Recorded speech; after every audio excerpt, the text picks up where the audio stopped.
wasanni sai kuma bayan labaran wasanni kamar da ka gani na zo na dauki jariduna kuma yan wayena sun kasance tare da ni sai mu duba labaran jaridu. Na farko za mu soma da Daily Guide.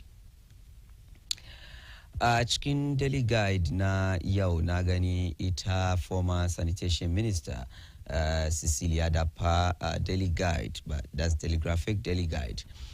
Daily Guide, Cecilia Dapa, good. So Cecilia Dapa bears teeth at fake news. Musan tun lokacin da ko kuwa tun da aka barke wannan tun lokacin barkewar labari game da kudinta da aka sata, maganganu da dama sun zo, wasu an yi maganganu da yake ba a cikin, wasu kuma a cikin. To ita Cecilia Dapa ta zo wai best teeth at fake news, ta nuna damuwa game da labarin wanda yake kokwa zatutuka da yake ba zatutuka na kwarai bane. IMF clears Bank of Ghana over 60 billion loss. To International Monetary Fund kenan su ma sun zo su yi magana game da wannan al'amura na babban bankin Ghana game da irin kudade da yake aka rasa a wurin. I'm the best candidate to beat Mahama Alan. Shi Alan Chamantin kuma daya daga cikin waɗanda suke saya domin jam'iyyar NPP ya zabe shi ya zo ya wakilci jam'iyyar a zaben shugaban kasa na shekara 2024 da za a yi. Wai shine wanda ya cancanci, shine wanda yake zai ya kwara wato tsohon shugaban kasa John Dramani Mahama, wanda yake shine yanzu haka aka zabi jam'iyyar NPC ya zai wakilce wannan jam'iyyar a zaben. Wai shine wanda zai kwara shi a kasa ya zo ya zama shugaban kasa saboda shi jam'iyyar NPP su zabe sa. Man kills pal over dog meat lille. Wani ne shi ma ya kashe danwa saboda naman kare. To Cocoa Road projects will be completed. Cocobot kuma sun ce kamar hanyoyin Cocoa Roads za a gama da su. Away from Daily Guide, now Shemuje Ghanaian Times. Right, Ghanaian Times, anti-LGBTQ plus debates. Har yanzu batun Lawati yake will resist its imposition on Ghana religious leaders. Wato shagabannin addinai shikenan suka ce su ma ba za su amince da wannan mummunar wato aikace na luwati. Ga sunan hotunan wa'annan manyan 'yan coci ko kuwa manyan krista a wurin. 2023 SHS TVET placements, enough space available to admit all 600,714 candidates. Reverend Fojo waton Deputy Education Minister kenan, shi ma ya ce kama wannan maganganu da ake yin cewa babu fili babu wuri da yaran za su je maka wai duk wayannan zatutuka a bar shi. Akwai filaye da dama, akwai fili ma duk ɗalibai da suka kammala jarrabawar su. Kar kowa ya damu, kowa ya kwantar da hankali. Wannan daga mataimakin ministar ilimi kenan. Otunfuo Osaitutu the second Asante Hinidi Stus Bekwai Abodom chief over Galamse. Wannan labari ina gani kaman ranar Juma'a mu yi batun shi cewa shi babban sarkin nan na Asante Hini kenan wanda yake ya anshi kujeran wani sarki game da al'amura da suka shafi hakar ma'adanan kasa ba bisa ka'ida ba, wato illegal mining. Galamse kenan. Over 1,000 houses submerged, 6,000 people displaced following heavy rains in northeast region. Wa wannan labari mai ban tausayi kenan a cewa wani babban ruwa da aka yi, ruwan sama da aka yi a northeast region, a yankin northeast, shi kenan ya kawo mutane kaman 1,000, wato gidade 1,000, ya lalata gidade 1,000 da kuma mutane 6,000 yanzu haka ba a gan inda suke ba. Wannan labari mai ban tausayi kenan. Shi ma ina cikin wato Ghanaian Times. Idan mun fita akan Ghanaian Times kuma she mu je Daily Post. Daily Post kuma NPP Congress, we will slap anybody who attempts to bribe delegates. Alan Camp once. Wow. Wato ya Alan kina wai duk wanda yake zai engaging delegates a harkokin cin an da rashawa ko kuwa zai bribe su saboda su zabe sa wai su za su masa mari. Wato dai yana nufi za su aje ido kasa sosai a samu zaben ya tafi yanda ya kamata. Degree dredged masters and at the sweep prestigious award at NGBLA 2023 awards Nagani National Governance and Business Leadership Awards kenan da aka yi shi ma waɗanda suka samu lambar yabo waɗanda aka karrama su a wannan taro da aka yi. The twists and turns of the $1 million stolen from Cecilia Dape's home. Wato Daily Post kuma ya kawo irin maganganu tun da barkewar wannan labarin maganganu da ya zo da makamancinsu duka yau Daily Post ya kawo duk wa'annan maganganu ko duk wa'annan zattuttuka away sai mu je da Herald. The Herald kuma where Attorney General and OSP in power play over Cecilia Dape's stolen millions. Ina gani wannan magana ne wanda yake wani lokaci ma Malam Fari ya raising wannan issue cewa shi Attorney General da kuma OSP suna ta saba wa juna a cikin wa'annan harkoki, wani ya ce kaza yau gobe kuma wani ya ce ba san wa za a ji da shi ba, kusan kaman ba wani coordination a cikin aikin. Jubilee House sacks to MD over dirty Torrentco deal. To shi babban wato oil refinery kenan da shi shugaban kasa ya kore shi sa'annan kuma ya mai da wani a kulbinsa. Ghana Armed Forces sitting on reports about officer cewa the Herald ya kawo wai akwai zatutuka da ke nuna cewa manyan armed forces din idan aka same su da wasu laifuka idan an zo ana bincike shi wani sa'ilin a sake binciken bayin maganganu har ma akwai shi officer da maganarsa ya zo yanzu ba a san magana da ake cikin wannan labari shi ma yana cikin the Herald. Sai kuma finally shi mu je Daily Graphic. Daily Graphic adapts to changing needs of readers. Lecturer charges publishers. Lecturer kenan wani taro kuma kenan da aka yi a wata lecture na KNUST ta wannan maganganu cewa masu rubuta sakonni ko kuwa masu rubuce su yi kokari idan suna rubutu su bari rubutunsu ya kai irin standard zamani waɗanda mutane kuma za su nuna kauna na reading 500 agri entrepreneurs receive 10 million Ghana cedi support wato yan agri entrepreneurs wato mutanen da suke aikin wato gona dai da makamancin aikin gona dai kenan mutane guda 500 sun samu taimako ko kuwa gudunmuwa wanda yake 10 million Ghana cedi. Okay, sai kuma NATS demands free SHS dialogue. Wato NATS kenan kungiyar malamai ko titoci na kasa suna neman da su samu zama da hukumar ilimi da duk waɗanda suke da harka da shanin ilimi game da wannan free SHS na Ghana.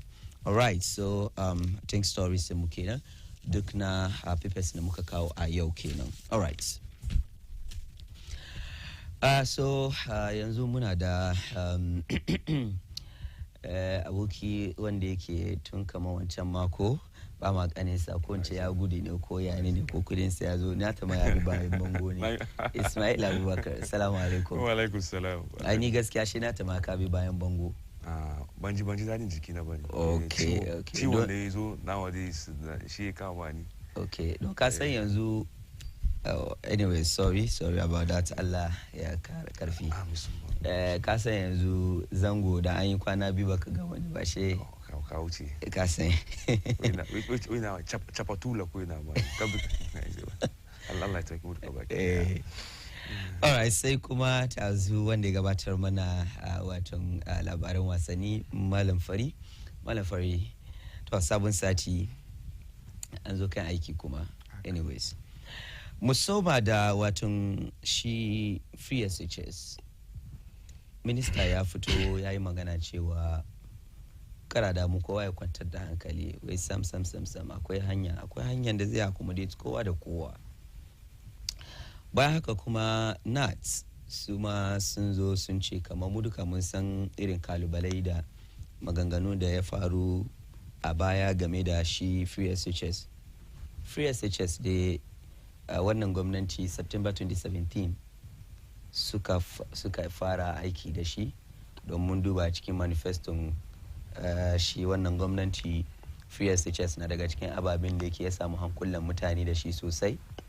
Ya buga ka buga 2012 ka buga 2016 to Allah ya sa 2016 gwamnatin ya zo fa 2017 September aka kawo free SHS amma dai to gaskiyar magana ita ce bayan kawo free SHS akwai kalubale da dama wanda yake secondary schools nan suke fuskanta. Recent one nan shine batun biyan masu abinci da makamancinsu. To ga hoton shi general secretary nan na nats Thomas Musa sun fito da wani labari cewa ya kamata gwamnati suna neman dialogue su zama da gwamnati da waton alumni da teacher parent teacher association kowa shi a sake duban wannan abin da saboda yana kawo musu kalubalai ta dama. Malam Fari bari musoma da kai ga labarin da nats suka kawo game da free SHS in general. First of all na gaida masu kallon mu da safin nan kuma fatan sun tashi lafiya da safin ga kuma muna ringa tuna musu kamar wannan dandali shi kawai ne dandali da muke da shi nan Ghana da ya zama kinayen zango ne da yan zango kuma na musulmai idan na ce dandali wani ya ce akwai sauran TV stations akwai sauran TV station amma wanga dandali bai na TV kawai ke kai sabida haka mu rika shi da kyau yaso mara mai goyon baya da muke nema mu yi mu sai akan kafan mu da kyau mutane zango su ba mu domin da yawanci namu muna disrespect namu shi muna respect na wasu abinda muke zama nan mu yi wani ya zamna gidan shi ya ce wanga shirme amma the same thing wani dandali na yin shi cikin yare daban ya je zamna ya duba ya ta yi sa problem mu kenan ya ta yabawa shi sa mu kuma wannan yabo muna son wani inda muka yi kuskure shi su gaya muna ba da zagi ba domin muna bauta ne muke yi ma mutanen mu to bautan no kenan wannan gwamnati jam'iyyar NPP mun san 2008 suka kawo shi fira na free SHS so 2008 she free SHS now was part of the election messages in na but then at that time she corruption she firan da yake sai kan kafan shi da aka ya mamaye wato electioneering campaign na at that time was about corruption and of course the Kufuor administration and of course any other successive administration after the Kufuor as far as the NPP political party was concerned was samu sunzo power ba. Then 2012 there was also the free SHS conversation shikuma beiba tukunan 2016 now sabida wannan ya zama promise da party NPP suka dauki from 2008 up to 2016 it was expected that they've had enough time to actually sit down and think about it and think about how they are going to implement it. We all know 2016 elections, yenda being John Mahama na Batum progressive. Some gaji wurin su masun ce su sun fara progressive free SHS. And then of course one Kumanachiwa no. It was just like our independence. What's we independent now? What's we in the shortest possible time? So between the NPP and NDC, that was the argument. But then at the end of the day, NPP suka samu iku na mulki into 2016, and of course 2016 after the elections, the score win election. No, one of the first programs in the Suka implement in the free SHS. I want to say that I agree with those stakeholders because Suki chicken system in free education, Suka some masala the kalubali da suke huskanta. Da ni da kai muna mu ne wanda muke ji cikin takardun jaridu da wato television da radio. Apart from that, they can have first hand information as to whether free SHS in da ake yi. Ana yin shi yanda ya kamata a yi shi a ci amfanin shi ko kuwa ko wasu kalubali da dama da ke ciki da ya kamata a zamna as a nation a mai da shi a national conversation a zamna ya so a duba a gano a yi magance shi ba mu ya muce an samu maganin shi baki daya gaba daya sabida akwai ababa da yawa da aka yi nan kasan Ghana ba yau aka fara ba an fara su tun ba yau ba har wayo suna huskantar masaloli ka doki national health insurance yana huskantar masaloli da dama har wayo even though it was started way back almost 20 years ago aka fara but up till now national health insurance yana da matsalan shi school feeding yana da matsalan shi kaga kowane abu kake ko gana definitely kowane abu kake kowane abu kake yi inda kyauta ne ya samu matsala domin kudin nan zaka je ka tattara wani wuri ne ka zo ka sa ciki so inda zaka tattara kudin ma kamin kudin kaman dai kwando ne kamin kudin ma ya kai inda za a yi amfani da kudin ma kudin wani ya bi wani wuri shi yasa matsala dai an huskanci amma mataki daya na gyara shi wannan matsala a nemi maganin shi shine waɗanda suke cikin kamar yadda suka yi kira ga shugaban kasa a zamna ya so a Kano. We've heard the finance minister some time ago saying that inda shi yana da ikon shi da yanda muka dauki abin ma ba haka shi dai dauke shi ba da duba ne a lissafa waɗanda za su yi su biya da waɗanda ba su yi su biya ya so because the essence of the free education ne shine a taimaka ma waɗanda ba su yi su biya school fees su tafi su in fulfillment of the SDG goal good number 4. she yanzu ya zama kaman waɗanda ma suke biya ma kuma ana taimaka musu akwai wasu they don't need the free SHS. As a matter of fact, there is a school of thought that ke cewa kaman even free SHS implementation shi na ya ban the quality da ake because in ka duba kuma to some extent it is true because classroom da maybe they doki 25 students. Yeah, dokan 3 times that number because of the free SHS. Yeah. Since its implementation, over 1.4 million people have enrolled on the free SHS as free. Those who are going to school, the bus will be including school fees. So that's addition. Mutani da ba su samu su teu nda che ba free SHS ba su samu tun che ba. So look at the number. So that alone should tell you, come on, in they by expand infrastructure, the sauransu ba, they kawo masala. So I think that it's a right call, and it's a call banasuko even in Amudukani, because we've also heard a lot of stories about the free SHS. Yenda aki kalubali da suke huskanta, the masala da yake kawo, da zai kawo magube. So if we are hearing this from Suda Council, nje asentiwe upon training free, so I say be catch yourself. So they are in the water, they know how the water is, they know what is alive in the water, they know what is dead in the water, and they are out here telling us that they need a national dialogue where we sort of review.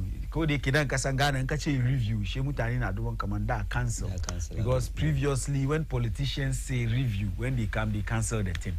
But then I don't think that is what they want. What they want is for them to sit with the government so that they are in the soup. They know how hot or how cold the soup is, or they are in the water, they know how hot or how cold the water is. So that as I'm not tetona, so government here no na yes unga ko wasu ra'ayi mutani da suka babbayar. First of all, I will repeat that of the finance minister, that if we have to sit down and look at the policy and look at the structure of the policy itself, where and there kamachi subia, the way and there be kamachi subia, but yesu asani, yesu asani and the Zatafia de Lamaria. I think I agree with them. Okay, it's so Tony Farco de like Nagisho came on Gabon platform. Kamakanda Malam Fadi Fadi. Most Mubamu. Yes, ba mu respect na mu wanda ya kamace mu support ba mu respect muna ga kamar sunan ba shi bane kuma ka duba sometimes programs da ake yin wadanda ban mention suna ke ba da wanda ake nan ganga ba compare an ce da power line ba su ga mu ma amma mu nan pepe da wannan ciwo mu ne kullum wannan muna ga magana Allah ya taimake mu yeah malam fara magana da kan free assist ni na support 100%.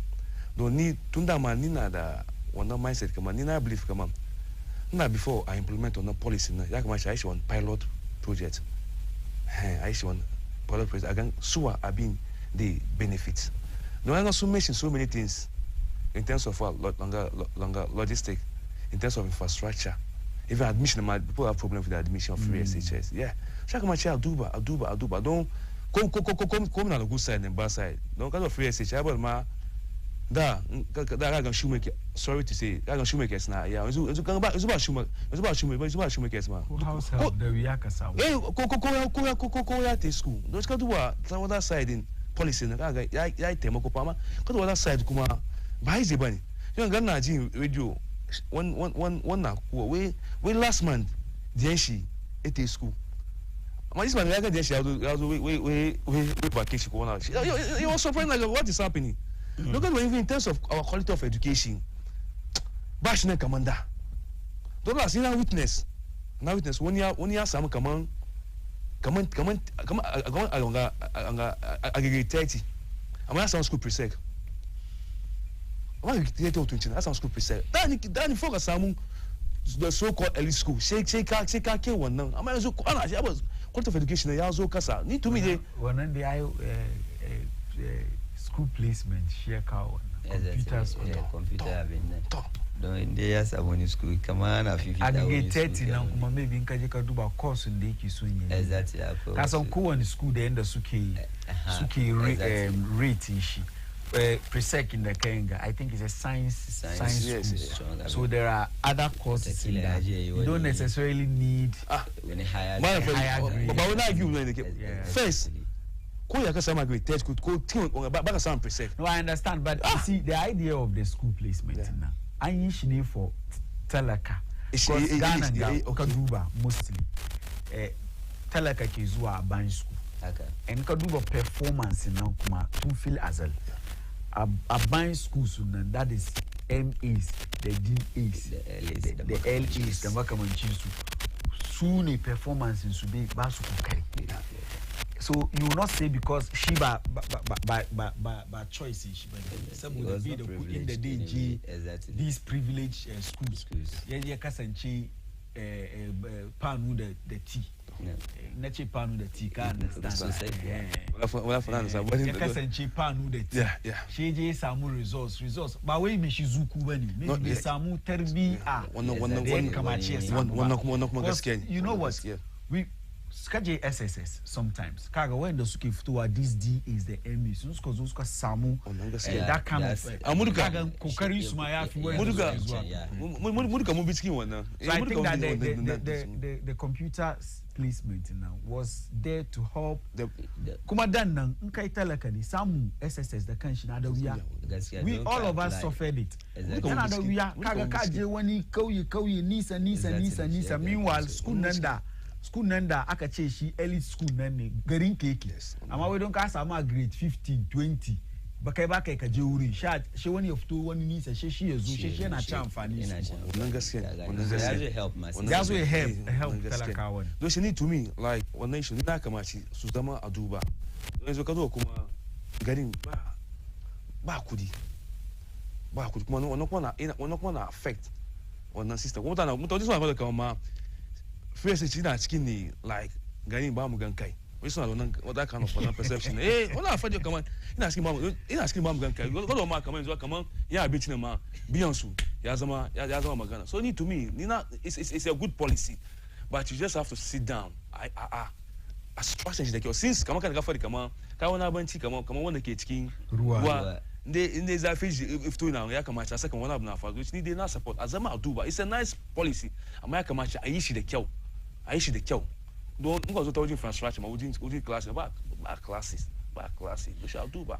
All right, so second issue on this same free SHS thing ko da ke na san da kamar na ce shi deputy minister da ya fito ya ce kaman I mean akwai facilities da komin da yake is ready to accommodate students in them.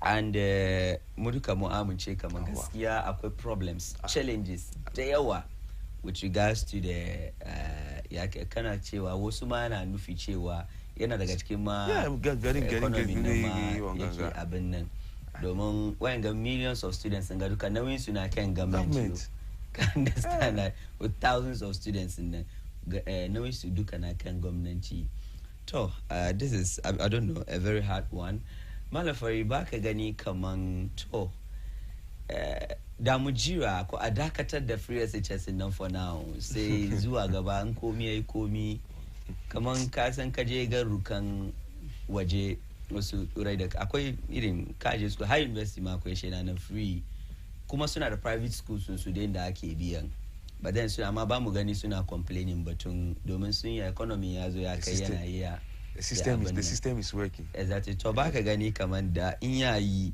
I don't know a dakatar da shi zuwa lokacin da muka yanka ba mun kosa mun ya mu yi shi ayi. How old is Ghana since independent?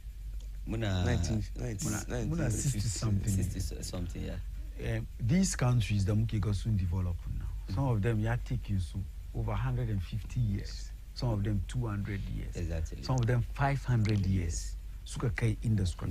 No. So I think the conversation that a dakatar da shi yanzu a yi shi gobe a yi shi yaushe. That's the point. A bari yau a yi gobe a yi yaushe. Don gobe ma an kaje da ka yi ka huskaci kalubale. So I think that in ka fara I'm very happy with it. What I don't like when it comes to the free SHS conversation is the politics of it. Yanda en siyasa ke so su sa siyasa ciki. Because at the end of the day free SHS na talaka dai forget about me kudi da shi yake bashi yaran shi na zuwa school free. At the end of the day talaka ne. I mean the only aspect of this conversation da ni nake ra'ayi da shi shine a lissafa abin yaso a gano wa ya kamaci wa ke bukata. You see it's a matter of need and want. Wa ke bukata. In me shi na aiki kudin da ake biyan shi ya kai ya kai dan shi school ko kuwa arzikin shi ya kai ya kai dan shi school bai da need gwamnati kuma yazo ya doki wannan nauyi ya bashi sam domin for instance if you are a minister of state akwai wasu benefits da kake samu as a minister of state ni ordinary citizen ban samu so in kana samu waɗannan benefit bai kamace a ce free SHS nan kana benefit ciki ba domin kuɗi da ake biyan ka allowances da ake biyan ka ya kai ya ishe ka kai ka dauki ka kai ɗanka school so that so that conversation of a bari ayi yaushe kamin ayin kowane shekara ana samun yara dubu ɗari da yan kai da ba su samun dama su shiga school sabida ba kudi gida so in da ka jira for 10 years ka samu 1 million of your citizens adult citizens the be read be write they are illiterate don yanzu mun sani ga kasan mun gan kamin me shi bar JSS most of them cannot even read and write yes so you are having kana ƙara ko kana ƙara adadin mutane da suka zama wato jahilai ko ba dai jahilai ba ta baka san komi ba ke mara karatu I want to use the core word so that people will understand jahilai kenan da mai shin nan bai san komi ba And that is very dangerous for the country going forward. But then if you do it today, muna rarrafe, muna tashi, muna faɗiwa, shi ana ganowa. Wani ina ne gangan jikin nan ke bar muna faɗiwa, muke rarrafe, shi ana gyara shi. You see, you can only do this when you have a holistic conversation, devoid of politics. Yeah, it's possible. Yeah, it is possible. It is possible. Do you know the reason why it is possible? Yeah. It is possible because when we force our politicians to do what we want them to do, it is possible. It is possible, exactly. If Tangana identify education, you see, when you go to South Korea, they don't have anything. No. South Korea, in terms of resources, compares to maybe the Ghana. Compare maybe Malaysia to Ghana. They don't have anything. But what they have is an educated population. You see, when you have an educated population, kai kana export suna after kasan waje suna kawo foreign exchange. Recently, we've seen the export of Ghanaian. I'm using the word export so that people will understand. The export of Ghanaian nurses to United Kingdom. Munya muduba kasamunga muna the nursing training colleges dewa da idan ma muka kare wurin name sa su aiki mana da wuya. So what's their other option in order to give them employment? An gaggama su aje da su kasashen waje su je suna kawo foreign exchange, family da suka bari gida life su ya saki ko ba haka ba, talauci da suke ya fita wurin ko ba haka ba, wannan kuma na zo ya adapt kan shi na mu GDP ya bar economy mu ya grow. Can understand? So education is very important. Let us not lose that fact. Come on, education is very important, and having an educated population is something. Back aji. Kace wan barin bar shi yi shi gobe. Kamata ni ayi kowani kalubali da muskanci, kowani masala da muskanci. Mu force politicians nan su. And I'm very happy with how the opposition are looking at it now. Farko, they were all over the place saying it is not possible to start it, you have to do it gradually. And now I think that they've joined that conversation. Come on, okay, we will do it now. And we are for it. So now the conversation has been initiated by the group of teachers and so on and so forth. Now, yada muyi mubar abi yayi kyau. Ma fa nan na abdan di like na bismai duba tauji ankal politics na. Ina ka ba nda ba don politics ba. Na implementation policy ganga. Na ganda an zama duba shi ai shi da kyau. Amma ni na ga politics isa aka yi shi gaba diya don a samu mi more don ai as a convince mutane a samu more vote. Na saka kansa da angle da nake zuwa kana so a yi shi daban kadan ni na believe kan pilot project na wanda suka wanda kama su benefit from that, wanda sun benefit wanda ya mun duka amfani, amma because of politics. No, I'm not saying that. Yeah. I'm not saying that that's a wrong approach. Okay. Kai ka decide ka yi shi kadan kai ka decide ka yi shi gaba daya, but at the end of the day kowani mataki ka dauki cikin biyun ga ka huskanci kalubale. So what I'm saying is that as a country, an fara bin tun 2017 to date. By now da ya kamaci an san ga problem da ke face free SHS. I tackle the problem head on. A samu solution. You cannot solve the thing in its entirety. Can't understand? Koya can solve. Because Abuneda Eki ran, you still encounter problems. But what we are saying, there are certain wurin kwanan yara abincin su wadanda ke bar free SHS nan ya sai akan kafa wurin kwanan yara abincin su materials na gwada abu da kuma teachers kaga what abu hudun ga su ke bar free SHS nan shi sa a duba su ko ne ababin da ba su nan shi sa a duba wani anya za a bi a yi is it a mai da shi one national agenda ne da an ajiye abun ba wai wan party ga dai zo shi ya doki nashi ya je ya bi da shi nan wan kuma ya zo ya doki nashi ya bi da shi an yi abu an yi national plan na free SHS da mu fitan nan mu je nan an fara abin amma it is still gradual because ai ba da government ya fara no ya yanka babban kudi ya je ya ce a duba deficit infrastructure schools in Ghana duka mu gina schools na once and for all. They are not doing that. Whatever they are doing it gradual. So let us have a holistic conversation. Ismail kima kana gani cewa I think da zuka interfere magana shi, and if I understand you right kana nufi cewa kana dakatar da abun ka ajiye shi, however a duba a tan shi gradually instead of yes, and so yes, which still has something to do with magana shi dai anyways. But kana gani kamar like doing the whole thing at once and is problematic. So if yau za a magance wurin kwana ne shi a samu infrastructure da yake har zuwa next 50 years ba mu samu problem.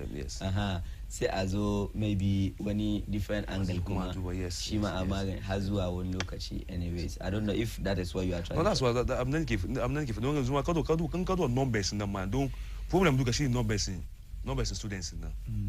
Problem duka kenan. Ina kan numbers bai da yawa. Ina koya kai infrastructure nan ya kai su ko abinci ma ya kai su.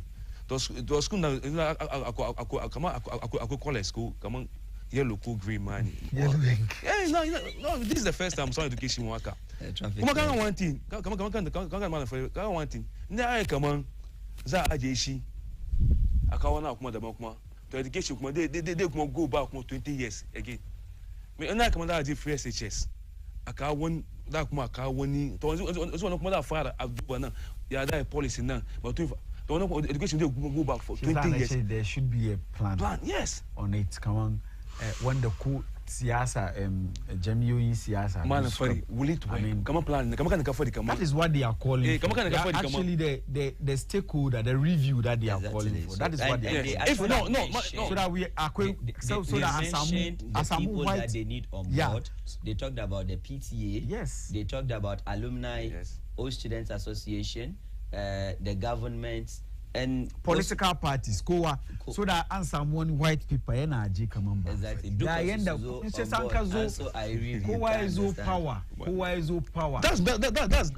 That's the angle. Which angle make you magana na no kina. Kai debi. Shini ke gama all depends on mutanin Ghana. Exactly. What we want. We have to set the agenda. Exactly. Muna son a mayar hankali kan free SHS a gyara shi yayi kyau. Ban ce ya zama perfect ba yayi kyau. Don babu wani abu da ya zama perfect duniya. Okay. That's good. All right. So away from the education. Don't do come man for go come on. Don't need na emphasize kind within government nani. Na am don link to affordable housing. One goes na ba ngan shi kama nganga. Ka stretch. Ama ne kama ko zo ya continue. Oh, anaji white paper na. Makasa affordable housing da yake ce batun ilimi da. No. Na link. Na kama affordable na government. Talking about continuity. No, I'm talking about continuity. In the kama man for take white people. Ne kama aka white kama. This is the policy of the free. I'm not being asked. Well, continuity then I got all kowane abin ga aspects in economy na bukatan da ngan continue da ba muke ba kind of roads da ake abandon da su schools projects da dai makamancin su. Tole dukana ana abandon. Anyways, away from batun ilimi is very important. So ina gani kama this is non-partisan ba batun politics bane. Na duba yanda za samu ilimi ya samu ingancin ilimin Ghana. Mu je kan Cecilia da fa yau batun issue ta nan dai mun san an yi maganganu da yawa. But then one of the headlines na gwada batun power play. I think we talked about this here the other time. Ka gane ko batun power play where the OSP da kuma Attorney General nan suna swaba wa juna ta wurin aikin da ake ba batun Cecilia da fa kawai ma yanzu haka nake sun ma mu duba ba ina duba in general aikin su ka understand that why they not issue ta nan jefe. We've talked a lot about issue ta and we know it's still pending ba wani abin nan ba. So mu duba batun power play su nan quickly some 2 minutes Malam Fari. I think you talked about this on Friday. I don't know. See, I've been the Munsan OSP suka fara. Yes. So but then later on special prosecutor Yeshiguchiki, not special prosecutor, attorney general Yeshiguchiki, and I create that thing. Come on, attorney general. Now we know is dependent. He's not independent. OSP is independent. So maybe at Shugaban Kasa. No, by the resign. Shugaban Kasa have 2 years. I was the tutuka.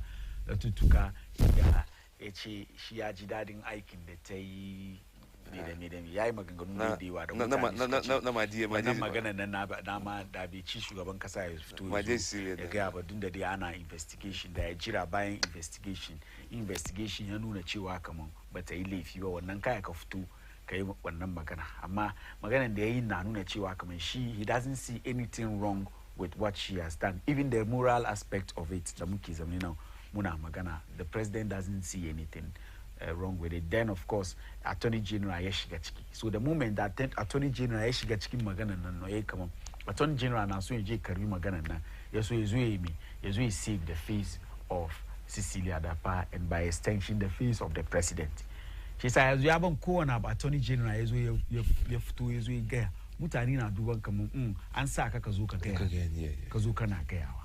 You understand? That is one aspect of it. Then of course the OSP's aspect. Kaji media houses in kaga sun fito sun ga currently ma lawyers in Cecilia Dapa sun zana ma wani media gidan jarida letter inda suke cewa zo retract. Last week we had a publication about $5 million da aka ce an gani cikin accounting daga 48 million Ghana cedis an gani cikin accounting ta wanda ya create a lot of noise in this country. According to the OSP now, we ba wannan information that the so-called media house suka publish it didn't come from them, but it is out there. People are talking about it. Media house kuma na cewa kaman their source of information is there. Somebody at the OSP's office ya leak wannan information ya basu. OSP kuma na cewa they don't have such information. Bayan bincike da suka yi na kan accountant ta wannan ya bar lawyers ta suka zana to the media house to retract.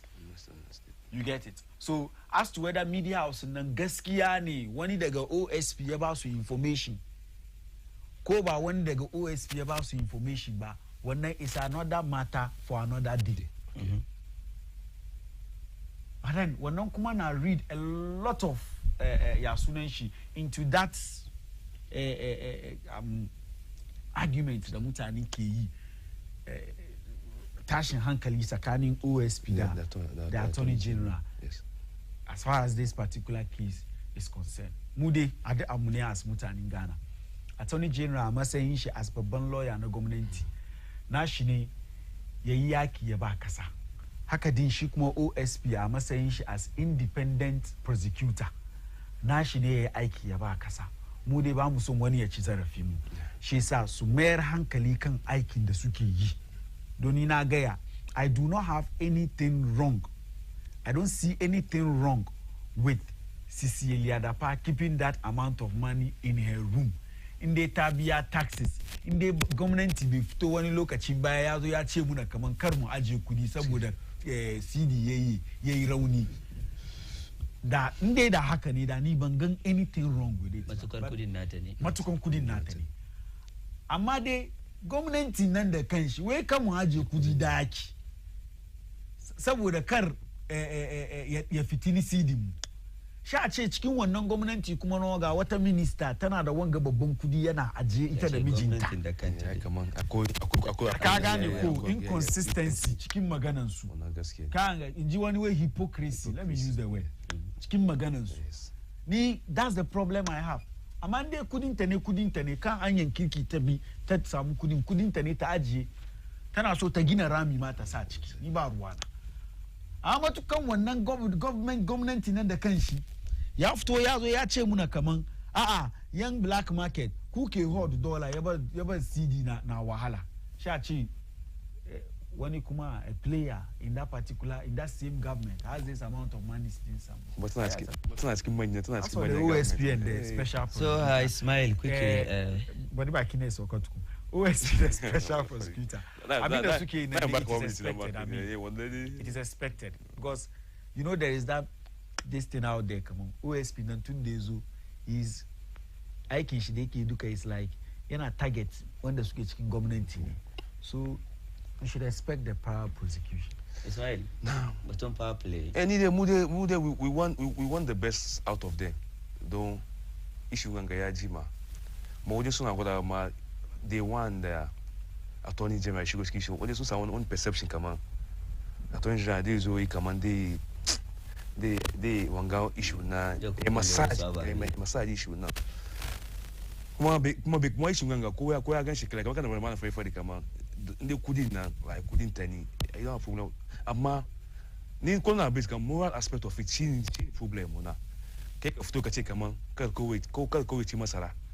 Shi ke cikin dakin ke kana konan shi.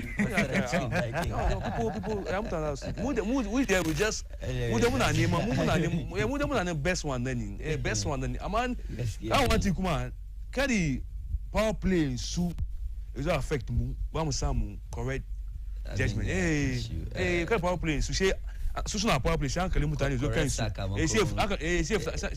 mutane zo kansu sai amanta da issue ne kamaci a duba to ni dai na wade we just want the best where the problem is ke ka fito ka shekara ci masara sai ke cikin daki ka kai kana da gonan masara cikin daki ka na ga duba Allah ya taimaka mana inda zamu dasa aya akan labaran charitu da muka kawo tare da Ismail Abubakar da kuma abokin yake na Malam Fari.